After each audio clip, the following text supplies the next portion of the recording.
This video is sponsored by Miniswap. Hey guys, in this video I will show you how I painted all the villains from the Darkwater box in about 1 hour per model with contrast paints to look pretty close to the box art. It will be a step-by-step process and I'll share all the tricks I used as well so you can do it too.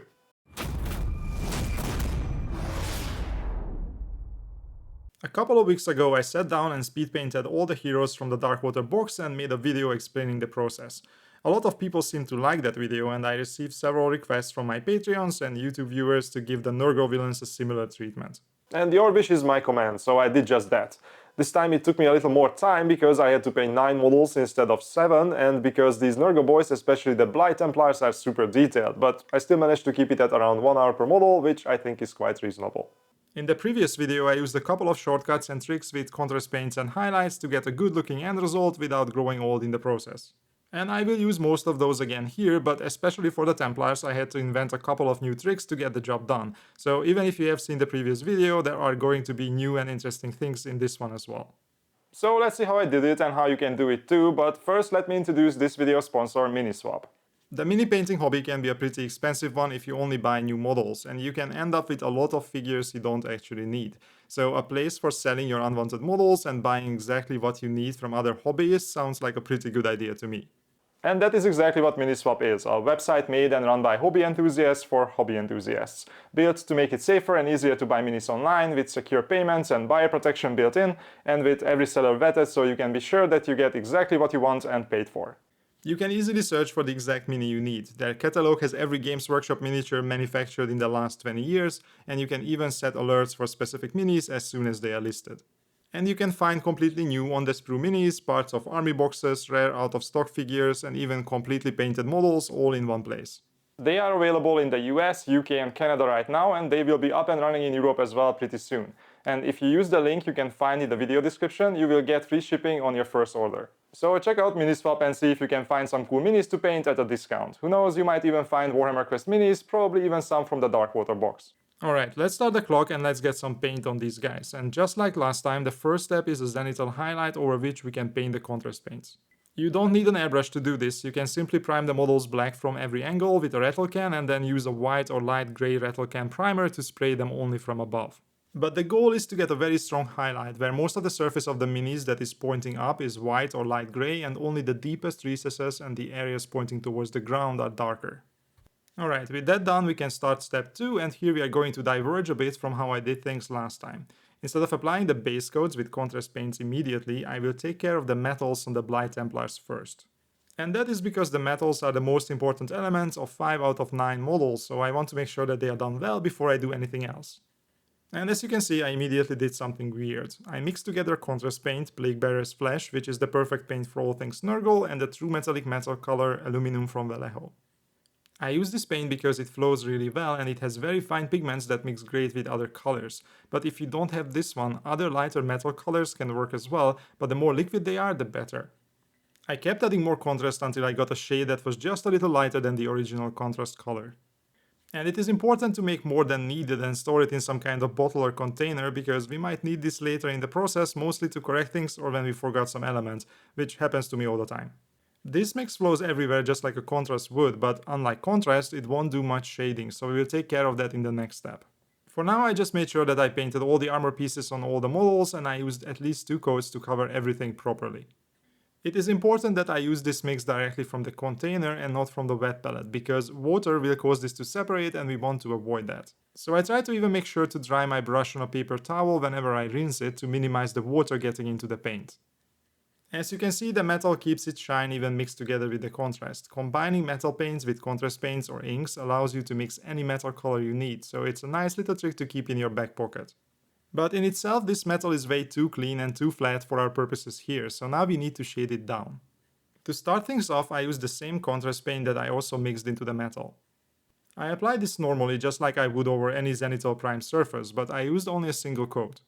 And the goal here is to shade the recesses to create contrast and to make the armor more vibrant and saturated. But this is not enough, we need way more contrast than this, and we also need them to look filthy and grimy.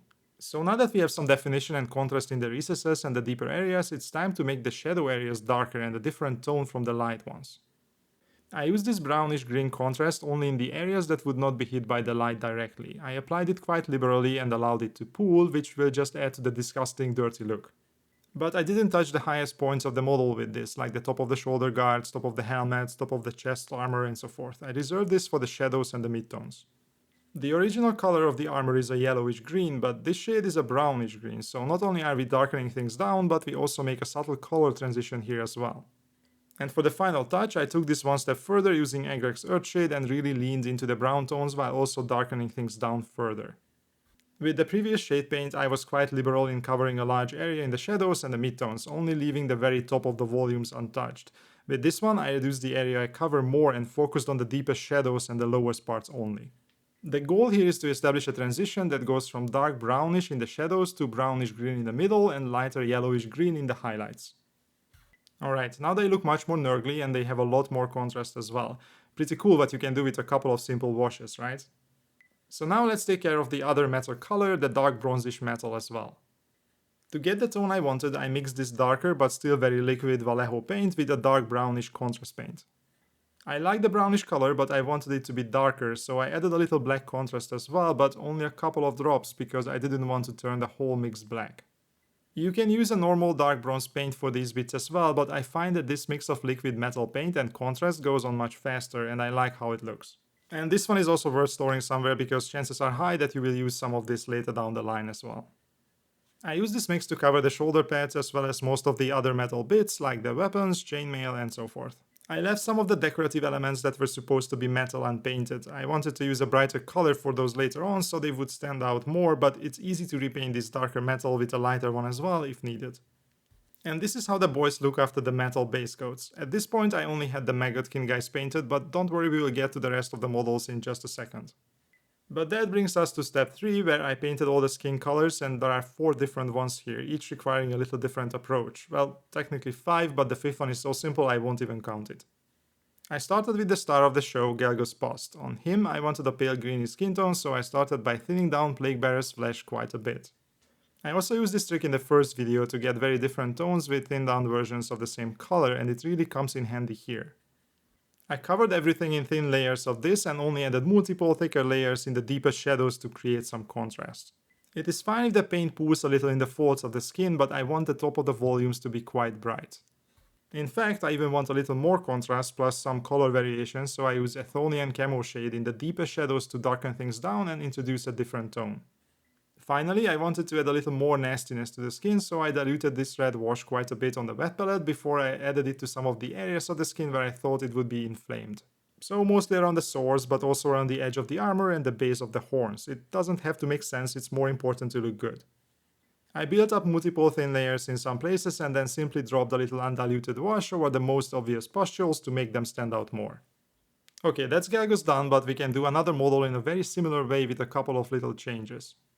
Belga the Cyst Witch has a really cool and quite disgusting caterpillar body, and to paint the skin on the caterpillar I started with a thinned down Plaguebearer's flesh again, washing it over all the segments.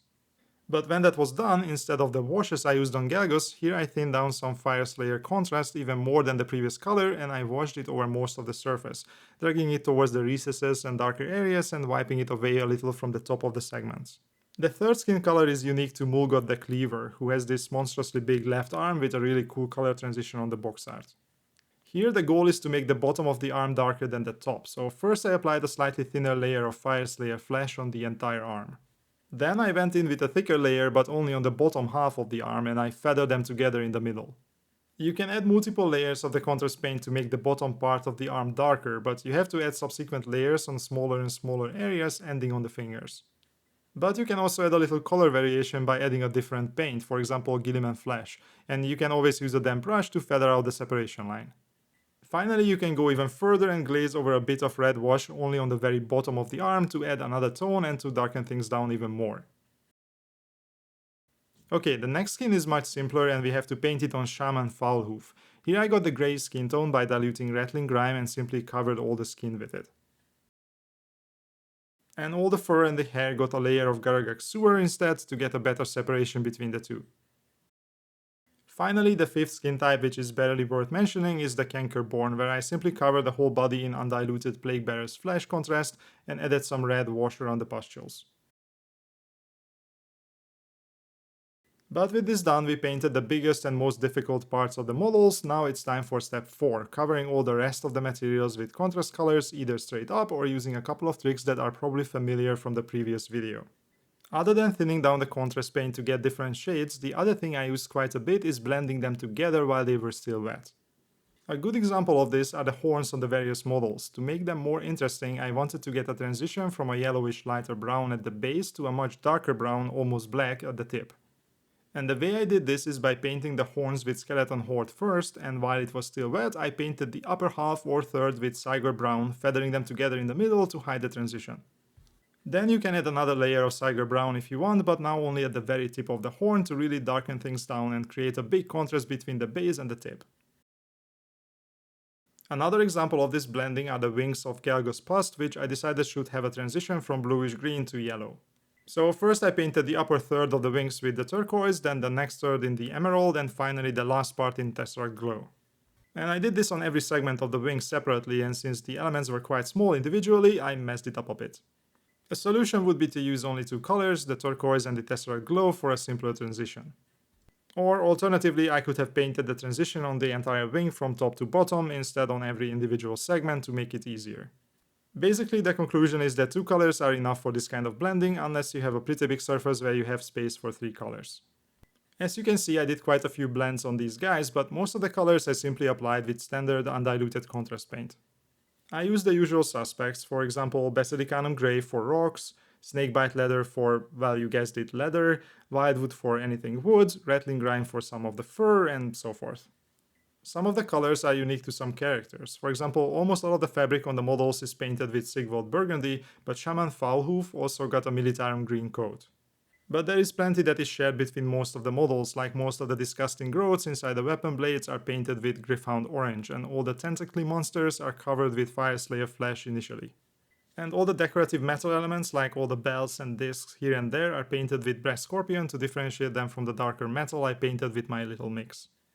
These are most of the important colors, I think, but these guys have a lot of little elements, so if you want to have the full written guide with all the colors listed and every little detail shown and explained, then there will be 2 PDF guides on my Patreon, one for the Blight Templars and one for the other 4 models.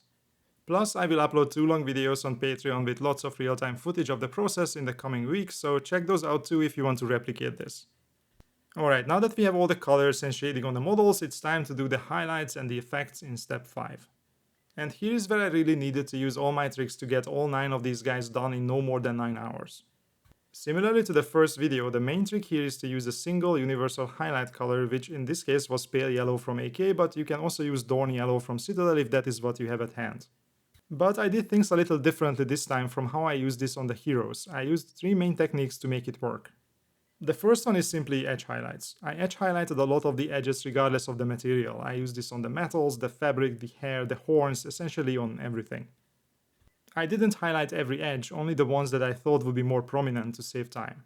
The second method was a mix of quick glazing and layering. I diluted the yellow to a consistency that is a little thicker than a glaze but thinner than what I would use for layering, and I used this to smooth out and highlight the skin. To do this, I started my brushstroke in the middle of the volume and dragged the paint up towards the top. I didn't touch the lower, darker part of the volumes with this. If I went a bit too far with the highlights, I used the original contrast paint thinned down over the highlights to integrate them. And the third method was scratches. On the larger surfaces, like on the green armor for example, I added a lot of little scratches to make those places more interesting and to add some wear and tear. I leave you guys with some extra footage here so you can get a better idea of how I did all of this before I show you some of the effects I used as well.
Alright, let's talk about some of the effects, and the most straightforward one is the rust and the verdigris effect on the metals.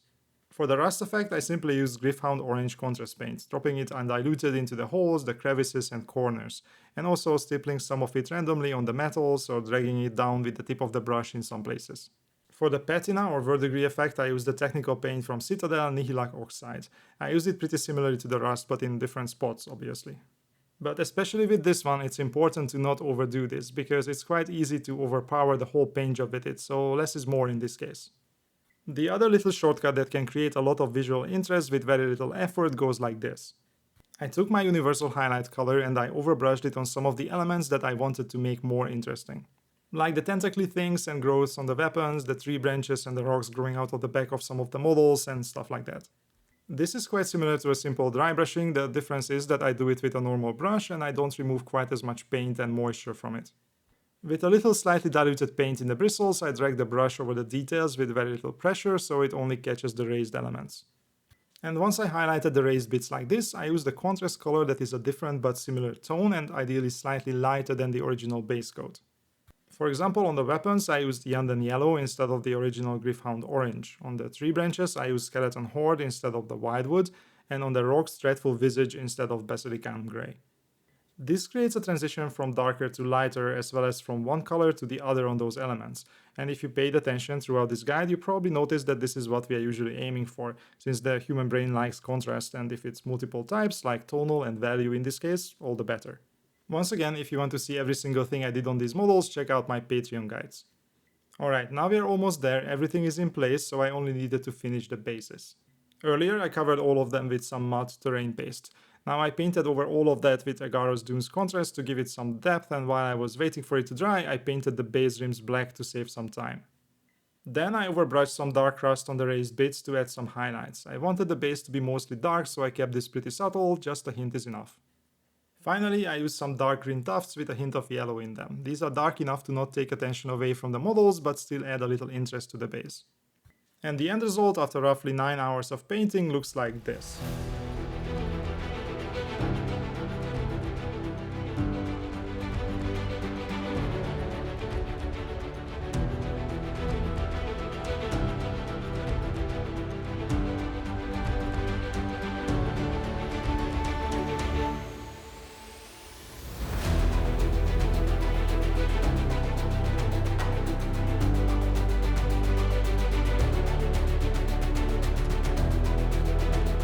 They won't win any contests, but they look fairly close to the box art, and it took me about 1 hour per model to paint them up, so I have a reasonable chance to complete the whole box like this and not die of old age in the process. I hope you guys enjoyed this video and maybe even learned something that you can use for your own projects. If that is the case, I would really appreciate it if you gave it a thumbs up and maybe dropped a comment under it as well. It really helps with the algorithm showing it to other people. And before I sign off, I wanted to give a shout out to all my Patreon members for supporting the channel. They are the ones that make what I do possible, and that is especially true for the ones in the captain level. Thank you guys, see you in the next one.